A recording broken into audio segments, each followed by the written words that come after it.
പുനർജീവൻ എന്നാണ് ഇതിൻ്റെ പേര്. കാരണം എന്ന് വെച്ച് കഴിഞ്ഞാൽ പുനർജീവൻ എന്ന് പറഞ്ഞു കഴിഞ്ഞാൽ ഞാൻ കണ്ടുമുട്ടുമ്പോൾ നിർധനർ നിരാലംബര, എന്നാൽ അത് വളർന്ന് വളർന്ന് ഇനിയും ഒരു ജീവൻ വേണമെന്ന, അല്ലെങ്കിൽ ഇനിയും സന്തോഷത്തോടെ ജീവിക്കണം എന്നതാണ് അവരുടെ ഓരോരുത്തരുടെയും ആത്മാവ്. ഇന്ന് 1250 രോഗികളെ, തളർവാദ രോഗികളെയും അതിലുപരി ഒത്തിരി വേദനിക്കുന്ന മക്കളുടെ ഇടയിലേക്കും ജീവിക്കുവാനും ഒത്തിരി മക്കളെ ശരിക്കും യഥാർത്ഥത്തിൽ ആത്മീയമായ വേണ്ടി ക്രിസ്ത്യൻ ഇതിൽ പറയുമ്പോൾ നിത്യജീവൻ സ്വർഗരാജ്യം വേണമെന്ന് പറഞ്ഞ് ദാഹിക്കുന്നേക്കാൾ ഉപരി ഈ ആക്സിഡന്റ് പറ്റിയും വയ്യാത്തയായിട്ടുള്ള മക്കളെ ഒന്ന് സ്നേഹിച്ച് ആശ്വസിപ്പിച്ചാൽ, അവരുടെ ജീവിതം മറ്റുള്ളവർക്കും കൂടി ഉപകാരപ്രദമാക്കി മാറ്റിയാൽ അവരെന്തായാലും സെയിൻസ് ആവും എന്നുള്ള കാര്യം ഉറപ്പാണ്.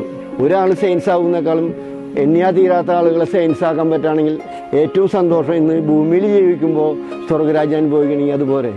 ഇപ്പോൾ ഇവർ പലരും ഞാൻ കണ്ടുമുട്ടുമ്പോൾ വളരെയധികം സഹനത്തിലൂടെ ആക്സിഡൻറ്റ് പറ്റി സ്പൈനൽ കോഡ് ഇഞ്ചുറിയായി, കാലുകൾക്ക് ഇഞ്ചുറിയായി, കൈകൾക്ക് ഇഞ്ചുറിയായി, പല മേഖല കൂടെ.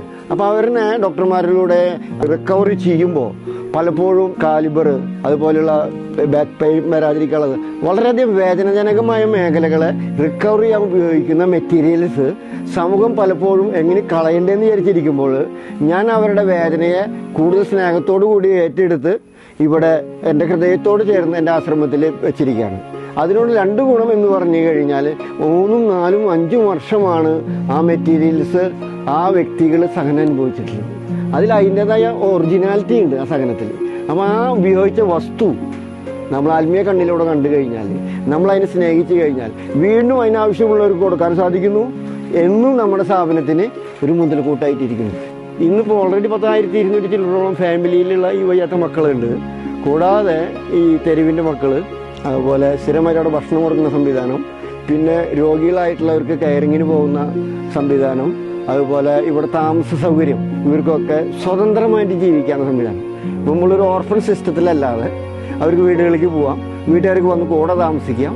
അതുപോലെ പെർമനൻ്റ് ആയിട്ട് അവരുടെ പേരിൽ രജിസ്റ്റർ ചെയ്തിട്ടുള്ള വീടുകൾ, ഇപ്പോൾ 7 ലക്ഷം രൂപയ്ക്ക് ഉണ്ടെങ്കിൽ ഈ ഭൂമിയിൽ തന്നെ അവർക്ക് തന്നെ രജിസ്റ്റർ ചെയ്തിട്ടുള്ള വീടുകൾ കൊടുക്കണം. കാരണം അവർ റിക്കവർ ആയാലും അവരുടെ അനാരോഗ്യം കൂടുതൽ അവരെ ഉയർത്താൻ സാധ്യതയില്ലാത്തത് കൊണ്ട് അവർക്ക് ഇവിടുന്ന് തന്നെ ഒരു വരുമാനം കിട്ടുന്ന തരത്തിലും അവർക്ക് പെർമനൻ്റായിട്ട് ജീവിക്കാനുള്ള വീടുകൾ രജിസ്റ്റർ ചെയ്ത് കൂടെ കൊടുക്കുന്നുണ്ട്. ഇപ്പോൾ ഈ മറ്റുള്ളവരുടെ വേദനകളെ തിരിച്ചറിഞ്ഞ് പ്രാർത്ഥനയിലൂടെ പരിത്യാഗത്തിലൂടെ ചെയ്യാനായിട്ട് ഒരു നിത്യാരാധന കേന്ദ്രം യേശുവിൻ്റെ വേണമെന്നുള്ളതാണ് എൻ്റെ ഏറ്റവും വലിയൊരു ആഗ്രഹം. അത് എല്ലാ മതസ്ഥർക്കും വരാം, എല്ലാ മതസ്ഥർക്കും വന്ന് ശാന്തമായിട്ട് ഇരുന്ന് തങ്ങളെ തന്നെ ദൈവത്തിലേക്ക്, ഈ ശാന്തത, ഇന്നത്തെ ഈ പ്രകൃതി ശാന്തത ഒരു അനുഗ്രഹമാക്കി മാറ്റാം. ഇപ്പം ഞാൻ ഈ ഇഴജന്തുക്കളിൽ നിന്നും മറ്റുള്ളൊക്കെ ജീവിക്കുന്ന അവരോട് ജീവിച്ചിട്ട് ഒരു പ്രഹസനമാകാനല്ല, നാം നമ്മെ തന്നെ തിരിച്ചറിഞ്ഞ് എളിമയോടെ ജീവിക്കുമ്പോൾ മറ്റുള്ളവരുടെ വേദന കൂടുതൽ കാണാനായിട്ട്